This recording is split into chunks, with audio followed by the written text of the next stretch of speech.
Hello everyone, Assalamu alaikum. Welcome back to my channel Daily Cooking by Bokul. এখানে আমি দেশি চিকন মসুর ডাল নিয়েছি 1 কাপ। মসুর ডাল ভুনা করব। এই ভুনা ডালটা হলে মাছ মাংস কোনো কিছুই আর লাগবে না, নিমিষেই প্লেটের ভাত শেষ হয়ে যাবে।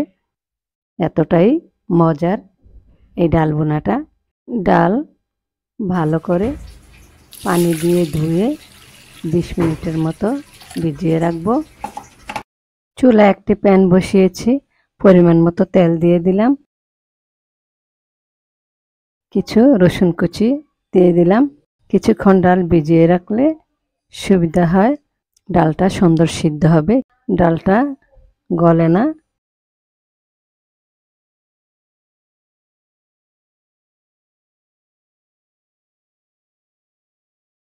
দিয়ে দিলাম 2টা শুকনা মরিচ, তেজপাতা,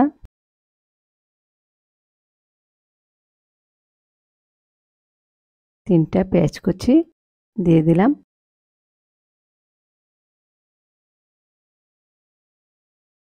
দিয়ে মিডিয়াম আঁচে ব্রাউন কালার করে ভেজে নেব।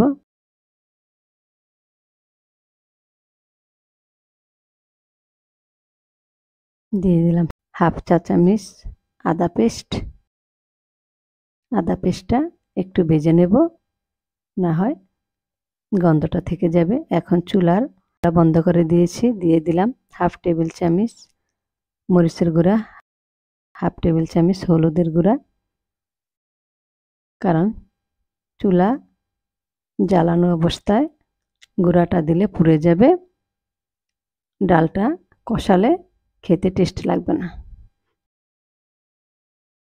এখন দিয়ে দিলাম পানি জড়ানো ডাল।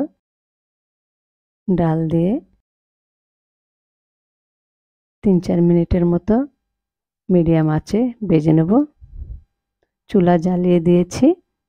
এখন 3-4 মিনিটের মতো ডালটা ভেজে নেব।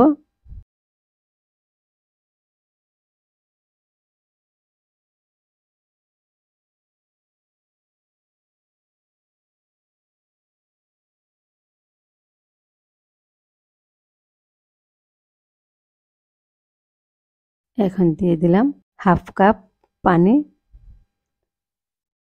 পানি দেওয়ার পর আবারও ভালোভাবে 4-5 মিনিটের মতো ডাল কষিয়ে নিচ্ছি।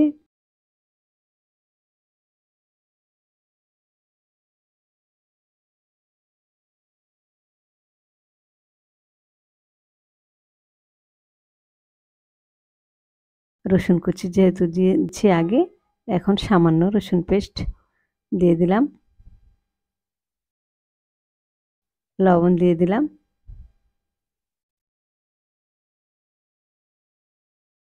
সামান্য জিরার গুঁড়া দিয়ে দিলাম।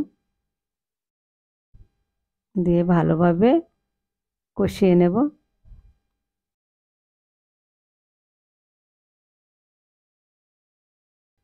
এখন দিয়ে দিলাম 2 কাপ পানি। যেহেতু আমরা ভুনা করতেছি, পানির পরিমাণ কমই দিতে হবে।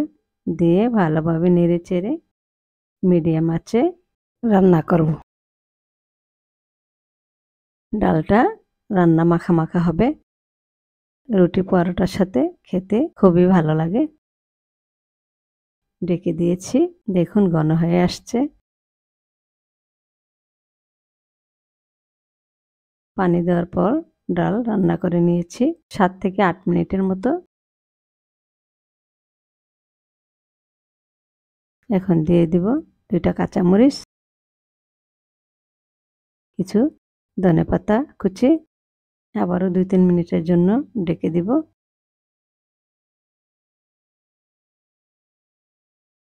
লো হিটে দিয়েছি। রান্নাটা প্রায় শেষ পর্যায়ে। দেখুন ডাল ঘন হয়ে আসছে। আপনারা আপনাদের পছন্দ মতো ঘনত্ব করে নেবেন। রান্না হয়ে গেছে। দেখুন দেখতে কতটা দারুণ লাগছে। রুটি পরোটা ভাতের সাথে খুবই ভালো লাগে। আশা করি এরকম ডাল ভুনা হলে মাছ মাংসর প্রয়োজন হবে না। ভিডিওটি ভালো লাগলে সাবস্ক্রাইব, লাইক, শেয়ার করতে ভুলবেন না। যারা করেছেন তাদের অসংখ্য ধন্যবাদ। আগামী দিন নতুন রেসিপি নিয়ে হাজির হব। আজ এই পর্যন্তই। আল্লাহ হাফেজ।